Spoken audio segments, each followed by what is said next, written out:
সানডেতে সকালে ঘুম থেকে উঠতে আমাদের দুজনেরই অনেকটা লেট হয়ে গিয়েছিল। তখন আমি পাপাইকে বললাম, ছেড়ে দে, এতক্ষণে আর মার্কেটে যেতে হয় না, ঘরে ডিম আছে, সবজি আছে, সেই দিয়ে আমি লাঞ্চে কিছু বানিয়ে দেব। আর সত্যি কথা, পাপাই সানডেতে ঘরে থাকে, তাই মনে হয় ওর জন্য ভালো মন্দ এটা ওটা বানাই। আমি পাপাইকে বললাম, তুই সন্ধ্যেতে চিকেন এনে দিস, তোর জন্য আমি পছন্দের কিছু একটা বানিয়ে দেবো।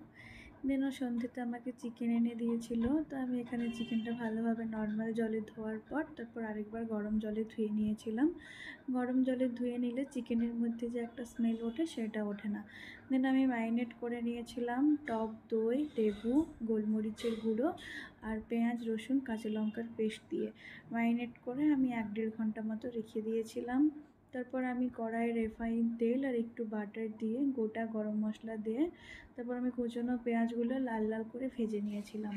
দেন আমি ম্যারিনেট করে রাখা চিকেনটা ভালোভাবে কষিয়ে নিয়েছিলাম। আর দেখলে না, আমি যে দই ইউজ করেছি ওরকম দইয়ের কন্টেনার আমি 2টো দিয়েছি। দইটা একটু বেশি দিলে গ্রেভিটা ভালো হয়।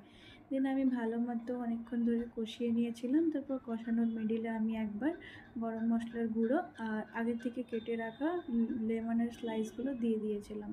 তারপর লেমনের স্লাইসগুলো ভালো করে দিয়ে একটু আবার ফুটিয়ে নিয়েছিলাম 5 মিনিটের মতো। বেশিক্ষণ ফোটালে না বেশি টক হয়ে যেত, আর রুটি দিয়ে টকটা একদমই অ্যাডজাস্ট হতো না। ভাতের সাথে খেলে এটা খুব ভালো লাগতো। তো চলো, আমার লেমন চিকেন একদম রেডি খাওয়ার জন্য। আর সত্যি কথা, এটা খেতে ভীষণ ভালো লাগে আমাদের দুজনেরই। আর রেসিপিটাও ভীষণ ইজি, খুব তাড়াতাড়ি হয়ে যায়। তো চলো, আমি আমার ব্লগটা এখানেই শেষ করছি। কেমন লাগলো জানিও। সবাই ভালো থেকো, পজিটিভ থেকো। তোমাদের সাথে আবার আমার নেক্সট কোনো একটা ব্লগে অনেক কথা হবে। বাই।